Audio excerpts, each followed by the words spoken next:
welcome. We are going to look at the latest PGR rankings, which actually they're not really rankings. They are a contenders list. I don't know how many people are in C tier or B tier. They probably just split it off at a cutoff. No, Moki's got to be on it. Don't tell me he's not on it. Unless he hit top 10. He could have hit the top. He could have hit A tier. There's no way he's not top 30. That'd be crazy. Can someone link the clip, the Moki clip again, where he calls Hungrybox a bitch? Yeah, get the f off my screen, bitch. F***ing 17 my ass, motherfucker. Get the f out of here. F you, man. Hell yeah. F yeah, man.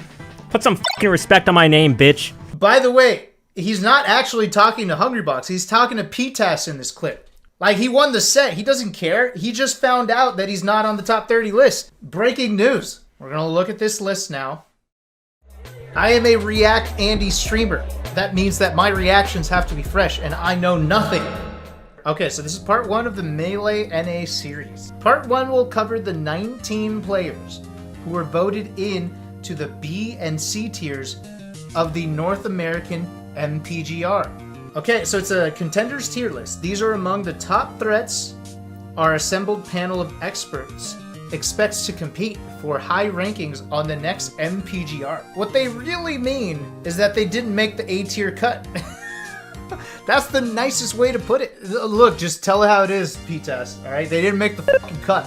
S plus 10 to 9.6. S 9.4 to 8.6. A 8.4 to 7.6. B 7.4 to 6.6, C 6.4 to 5.6. And who has the most fire content? I think that should be added into the list because it is important for a player to put out good content. Wait, I just got here. Did you just say rankings should take content into account? Yes, I did say that. Now, it's 50 players qualified. And last I checked, I was ranked in the top 50 for the last official ranking, so I should automatically be included in this list. Very cool. Panelists were also allowed to abstain from scoring a particular candidate if they felt they did not know enough about them. This had no effect on the player's final score, but if enough panelists did not rate a player, they would be disqualified. This time around, this occurred for one player who would have otherwise made the Melee NA list. Moki, no, you're kidding me. You excluded Moki? Put some f***ing respect on my name, bitch. Can you guys please? Someone tell Moki I would have ranked him. Hidden boss. He's a hidden boss. No. Don't call him a hidden boss either. That's worse. There's a couple different titles that are better than hidden boss. Or how about a thug ranking? He whose name is respected by the panel. And then you put Moki. One player did not appear on enough ballots to qualify for the list despite having a high average score on the ballots on which he appeared. Moki appeared at just 2 offline tournaments in 2021. Summit 11 was a disappointment as Moki placed 9th, going 1-5 with his only win coming over Toussaint. Pinnacle 2021 in October, however, was proof that Moki is the same Electric Fox we knew from pre-lockdown. You know what makes this worse, P-Taz? I'm sorry, but this came out literally right after LACS where Moki did phenomenal. That's what really f***s you here. Dude placed 3rd at one of the largest tournaments of all time. The day before, after beating H-Box and Plug. That's so funny. And Fiction, and oh god, the list goes on. All right, C tier. Okay, here we go. All right, Albert placing 9th at main stage, 9th as Smash World Tour NA West, and Low Tide City. Solid placements, very good, including a top 8 at Low Tide City. Ben at number 29, okay. In a year when many top sheiks went into hibernation, Ben emerged as the heir to the heir apparent to the Sheik throne, with wins over talent like Ginger, S2J, Nun, IBW, and Hungrybox. Cold Bowl, interesting. I wasn't super aware of Cold Bowl's results. Cold Bowl, someone who always kind of flies under the radar. I would love it if we kept underrating Cold Bowl so much that he ends up making a clip just like this. Put some f***ing respect on my name, bitch. Can we please just keep underrating Cold Bowl until he does this? That would bring us levels of, you know, Nice Guy Axe, that skit. This would be the equivalent. The real life equivalent if he really popped off like that. The part of the magic of Melee in 2021 is that so many names from the past continue to prove their relevance. Cold Bowl had dropped from 10th on the 2014 ranking all the way down to 54th. He was only 54th in 2019? That's crazy. With one big December weekend, he proved he isn't going to go out peacefully in the 2020s. So this is the one where somebody in my chat, I forget, I think Etos said that Kalamazoo might have not earned it. Okay, let me read this. I thought Kalamazoo was a shoo-in for top 30. Kalamazoo had a relatively quiet 2021. His major results include 7th at Smash World Tour, 17th at Smash World Tour Championships, and 25th at Main Stage. Not that great. He notched wins over Gatsu and Tai, proving that he's still a contender who could take down a multitude of top players. Yeah, you're not wrong. That's actually kind of light for being ranked higher than some of these people. But, oh, it's alphabetical. Ah. Logan was contemplating retiring from Melee as recently as 2019, citing the lack of top 100 win as the reason why. Logan was able to keep up the performance as the offline scene returned, racking up 2 set wins at their first summit and top 8s at both Riptide and Super Smash Con Fall Fest. After it almost came to an abrupt end, it turns out Logan's story has just begun. Lucky! Alright, nice. I was worried that Lucky didn't make it.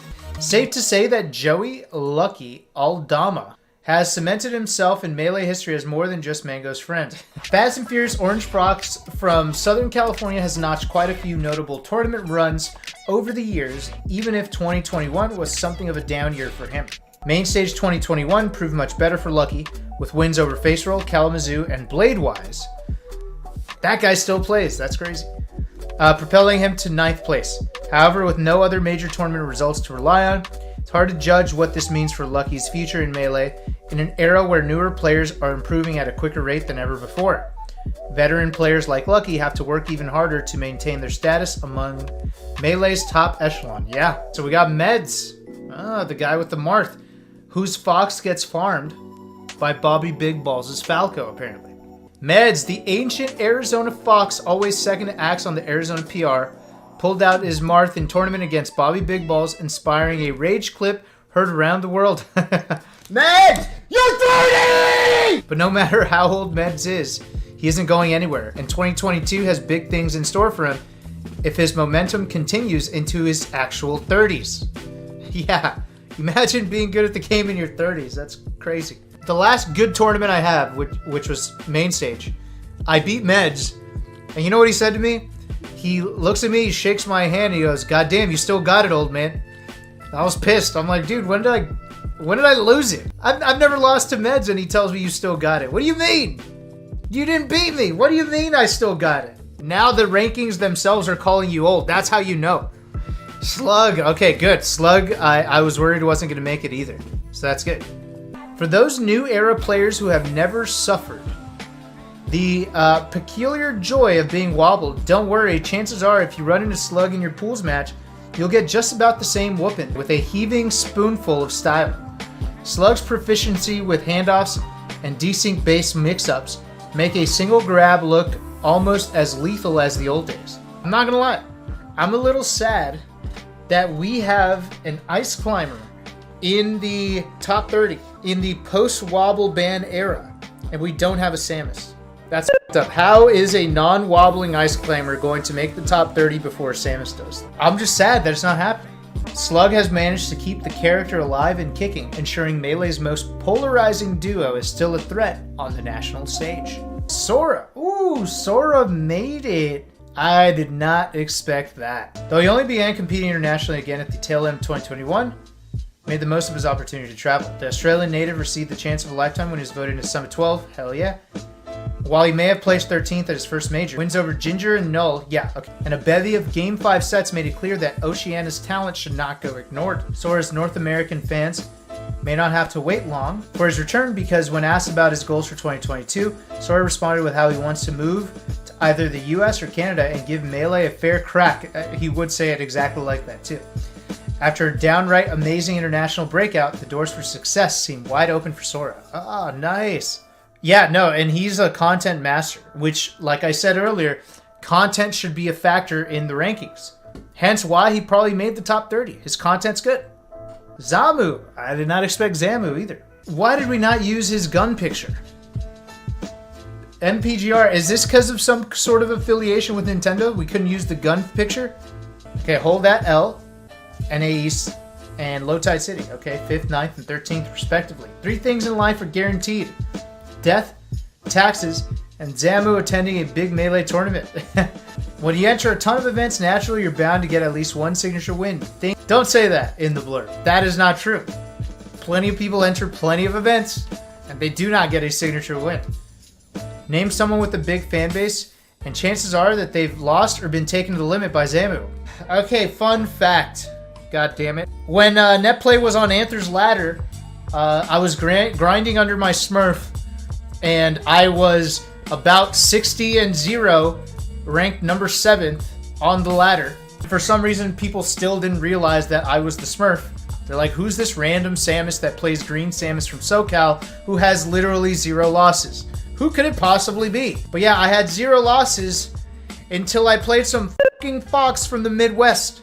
Granted, I'm gonna argue that I had bad internet. I was all the way in Iowa, and wherever Zamu lives, I think it's on the other side of the Midwest, I don't know. But you know, an L is an L, and I had to hold it. Once I lost, I said, who the fuck is Zamu? And then later he started doing well, so then I was like, okay, I can hold that. He's a good player, this is okay. Yeah, it was copium for sure. It was definitely copium. But for real, I don't understand how people couldn't figure out who I was. For some reason, there's a Samus and a 100% Samus play rate with 0 losses from Southern California. Who could it possibly be? That's how I knew how people fell for the Clark Kent disguise. You know, Superman just throws on glasses and then people don't know it's Superman. I literally just throw on green and people didn't know it was Hugs. That's crazy. It really works. Okay, we got the B tier. Aklo. God damn it, I forgot about Aklo. Aklo's meteoric rise may have only been in its infancy before the pandemic, but he had already begun crafting an impressive resume of wins over some of the Big Apple's best, like Smuckers, Ryobeat, Swoopert, Rishi, and Tusig.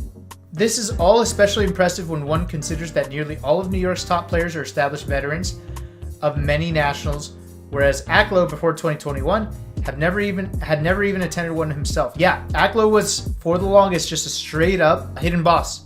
He showed up to an event and he killed it. For the first time in his career, he would finally get the chance to test himself against the world's best at his first ever major Smash Summit 11. 2022 could be the year where he could count on his place among the best. And then he did lose to Chu. Who does that? We got Axe. Yeah, actually that makes sense. It makes sense that Axe wouldn't be in the top 10 right now. In a year where multiple players made remarkable improvements with the relatively underplayed Pikachu, Axe continued to prove why he's still the best of them all. Longtime veteran of Melee scene, Axe still has a strong presence at tournaments, placing 2nd at Low Tide City and 7th at Smash Summit 11. Oh, he still had some good results. Yeah, never mind. I'm wild. Axe continued to pose himself as a top-level threat for the rest of the year, picking up further wins at major events over the likes of Amsa, Kadoran, Face Roll, and Toussaint. Dude, these are really good results. I think we're just so used to extremely high performances from Axe consistently that the weird events where he's lost to questionable people are like kind of shocking. Literally, this isn't bad whatsoever. This is pretty damn good. All right, here's Face Roll. 7th, 3rd, and 13th. Boasting wins over Sora and Magi while picking up more victories over Kadoran and Kalamazoo. He keeps beating Kadoran and Kalamazoo. Fuck. There's no telling when and where Face Roll will show up, but when he competes, he will always be a force to be reckoned with. Fiction, my man, Fiction. Fiction, one of my favorite players. Both for his personality and his play. I think as long as he cares about being good, he'll always be good. Gatsu. Alright, good. The originator of the 20GX movement along with Wizrobe and Gravy, Gatsu has consistently been underrated and flown under the radar. Yeah, hard agree. From explosive unique combos to calculated tech chases, Gatsu has solidified his place as the 4th best Falcon main in the world. Be on the lookout for him. His climb is still going at a rapid pace. Well deserved. Okay, we got Laud. If you ever want to learn the hardest way to beat Marth as Peach, go watch a Laud set. Rishi, blessed with fraternal insight, once said that Laud doesn't play like a Peach player. He uses Peach's tools to outplay his opponents at their game plan. Laud himself has bemoaned his seemingly lopsided skill for Peach's advanced tools, such as subfloats and double jump lands over the easy stuff. But Laud's unique approach guarantees that as long as his fundamentals are on point, he can play the game that he wants to play. That's a valuable asset for someone who's splitting his time between Melee and Med School. At times, Polish, Triff, and Laud all look like they could lay claim to the title of the best Peach. It used to be Kalamazoo too. Not right now, though.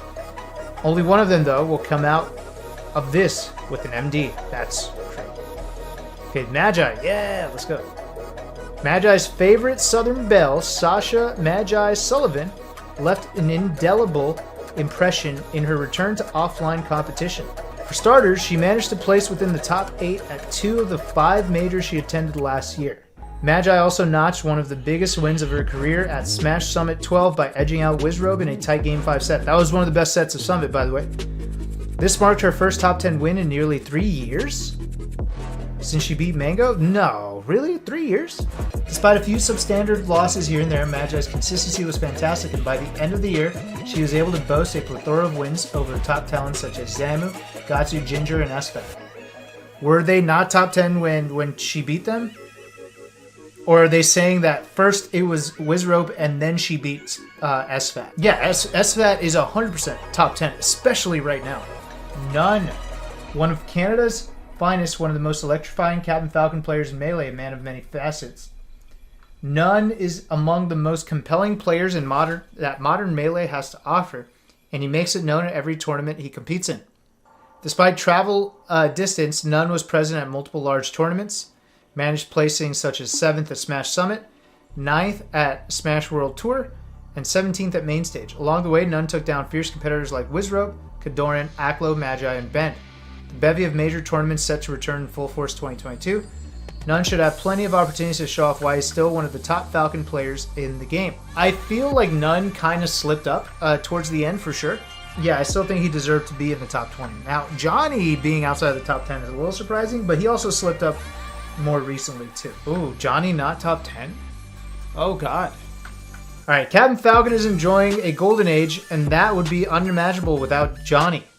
One of the most consistent players in Melee history.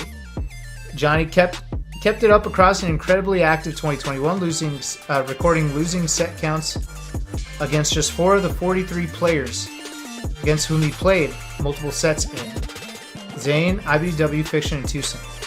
Main stage run in particular highlights Johnny's continued place in Melee's upper echelon as he took out Lucky and None en route to top 8ing SoCal Melee's biggest event ever over a decade after his career began there. Lest we forget, SUJ remains a doubles master. After winning the final doubles tournament he entered prior to lockdown aside Lucky at DreamHack, he took the crown at Main Stage alongside partner Shroom, a pairing that has been bringing home trophies for years. It may be the format that has suffered the most from lockdown, but wherever doubles is played, watch out for SUJ. Wait, did Polish not make it?